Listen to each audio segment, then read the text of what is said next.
Today, we're diving into the world of home renovations that can significantly boost your property's value. Whether you're flipping houses or preparing your rental for sale, what gives you the best bang for your buck? Joining us is Mortgage HQ's property coach, Danny Payne, to guide you through the most value-adding home improvements. So Danny, what is consistently ranked as the renovation with the highest return on investment? Well, I think we always have to go back to the goal and why you're renovating. As you mentioned there, you could use renovations to add value either for a flip when you're selling or when you're holding your property for the long term. So if you're looking for a flip, the kind of renovation they will be doing will be slightly different from a hold. But overall, there are some principles that you can follow that will give you the return on investment, ideally, after you finished your renovation. So principles being, don't let emotion get in the way of choosing the right light fixture. 100%, yeah. Well, when you're renovating, actually, it can be a great tool, but it can also be a double-edged sword, because if you have, you're coming from your own mindset, that you're a homeowner and you want to make it pretty, you're going to spend a lot of money, and then you have the risk of overcapitalizing an asset and not getting your money back. So when you're renovating, to increase either the cash flow or equity, you have to understand that every dollar that you put in, you want to see at least $2 or $3 back to make the renovation worth. And then when you go back to principles, people can get overwhelmed when you start renovating, but it can actually be really simple if you follow the right strategy. So to start with, I would say, number one, as you said, don't get emotional. Go and do your numbers.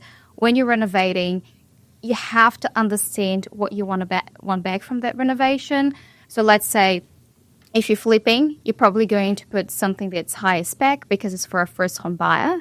And if it's for a hold, then it has to be, hardware that you're not going to be, get damaged and you're having to replace everything from scratch. Yeah. And so if we look at the different areas that typically do get renovated, starting with, say, kitchen, what are we looking at typically? Yeah, so sometimes there are, situations where you can keep the kitchen if, it's still looking nice enough, and then just change some of the things. There are some hacks that you can do, but ideally the kitchen, the bathroom, painting, and, everything that when the tenant walks in will cause that wow, it's really important. The street appeal. And obviously, like, if you've bought a house and it's loved, probably some light landscaping as well.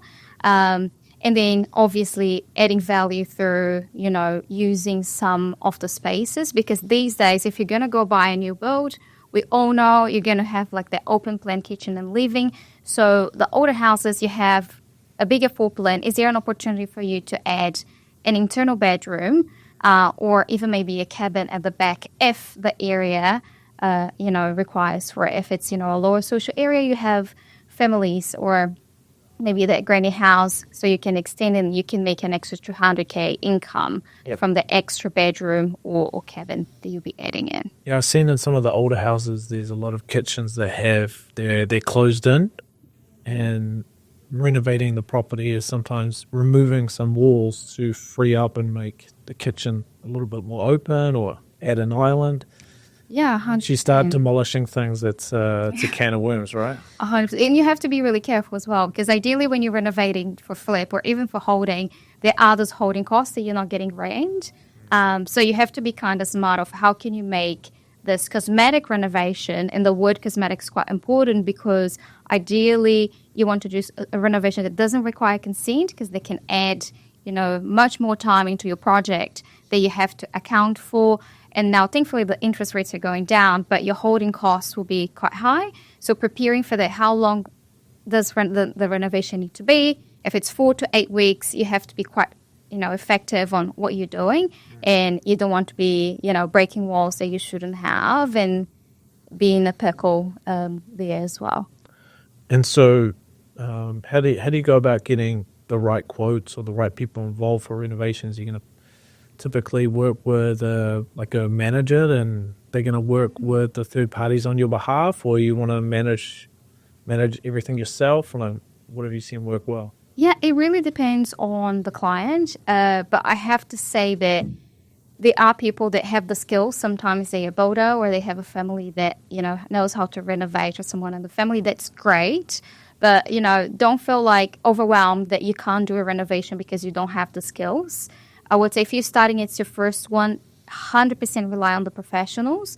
And if you don't know anyone, the best person that you can talk to is the local property manager, because they know exactly what the tenant in the area is looking for. Sometimes in your head you think that you need to replace the carpet completely, redo the kitchen, but most of the time they will say, actually, if you just do a wash, that will be enough, to bring that up to spec, and you can go from there. It's going to save you so many dollars. So relying on a property manager, and you can find them online these days. You have Google reviews if you don't have any contacts. And then the other option is, if you want to be completely hands-off, just hire a property manager. They will do everything for you, and very likely they already have an understanding of the area. But don't let, the idea of thinking that's too difficult hold you back, because the reward that you're going to get back at the end can be, the difference of being able to buy another property just after the renovation is finished. Yeah, especially with rental properties now, with the healthy home standards, property manager's going to have a look, do an inspection, and say that you're going to need to do certain things to get it up to a standard. The next question is, how do I do that? And then, just like you said, property manager's going to have people they can suggest who can do that work. And the great thing about those contractors, basically, usually it's a handyman, is they will add a small percentage on all of the things that they're buying on your behalf. They're getting them at a trade price anyway.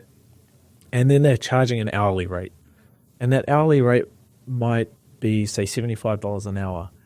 Depending on what your role in the community is, that might be a very cheap rate. Or you can say you're happy to pay somebody else to do that on your behalf.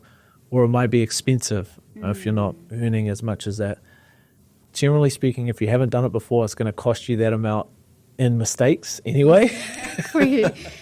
And renovations is like, that's the biggest fear of most people. It's like, how do I know I'm not going over budget? And that's why you said don't get emotional. Even like if you're buying to add value, you should be running your numbers through the due diligence period. So when you purchase and you settle, you already know exactly what you're going to be doing from day one. And then go and talk to the property manager. Have a look online. These days you have all the information. You can see properties they have rented recently. Have a look at what else they're doing. And another tool I think that people can use besides TradeMe is just going on the tenancy services, and there you can see, the different levels of the rent. Yes. So if you got a home that now you're just earning $500, what's the higher end of that after renovation? How much can it potentially make? And plug those numbers in to see how much impact the renovation will cause. Now we know the property market is slightly down. We just got the update from rioc.co.nz that New Zealand overall is about 4% down. So you have to be quite smart on how you're going to create that value to continue investing if cash flow or equity is something that's holding you back right now. Yeah. And what about, I guess, the biggest impact on the rental amount charged each week is going to be the number of bedrooms or, the sleeping options. So I've seen some investors add cabins out the back, and then everything from cabins up to, say, adding full wings or extra floors to properties. How do you make those decisions? Yeah, again, it's very, specific to the area. You wouldn't do that in Remuera, St. Heliers. Cabins on the back? Oh, come on. Very likely you're going to find a tenant that would need the, extra cabin or be wanting to live there.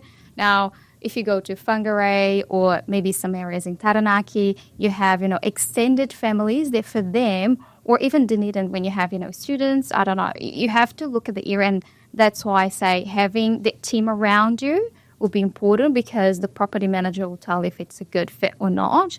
But if it is, it's great, because most of the time you might pay 10 to 15K for a cabin, and it will increase the value of your rent by 200K.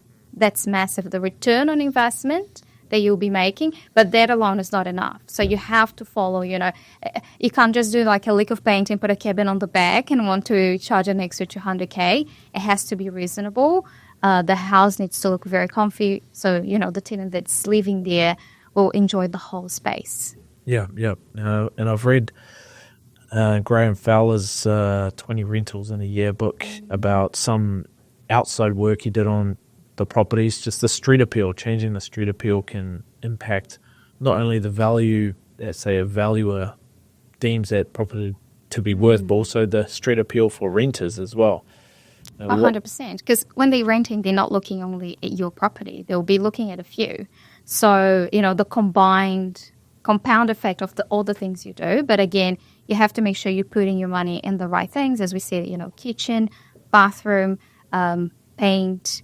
And sometimes for, a new investor, they'll say, oh, I need to do the whole outside painting.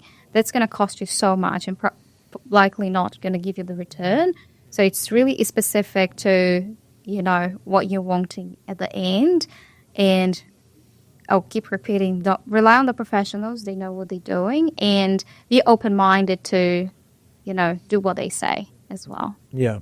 A friend of mine owns a kitchen and kind of fabrication business, manufacturing called Space Tech in Cambridge. And they got all the latest machines and quoting equipment. So it's very quick to get a quote these days and get some designs done up without too much hassle. And I guess if you're doing a renovation for a property that's in a town that you're not located in, having that property manager on the ground is helpful. And you get a couple of keys cut, keep a spare on site, get the tradies that need the keys their own set. 100%. And lining everyone up, because we always talk like you can pay a project manager or you can, pay a coach. They'll do everything for you. But if you're just starting and you don't know, start with the property manager and go from there. Yeah. All right. Well, what other tips do you have for anyone that's diving into renovations this year? Well, I would say first try to learn and understand what is actually going to be adding that value that you want. And understand, is it a house that you've been holding for a while? Many people have, those existing homes from, the 50s to 90s. They have so much space. Is there a way that you can add the internal bedroom, or what kind of renovation can you do to increase the equity or cash flow that can actually boost your overall, portfolio? That's just, opportunity sitting there, and they will give you even a better head start. But yeah, go learn. Or maybe book a call with me. We can have a look at your portfolio and see what opportunity you're missing there right now. Is there, a way for you to add more value?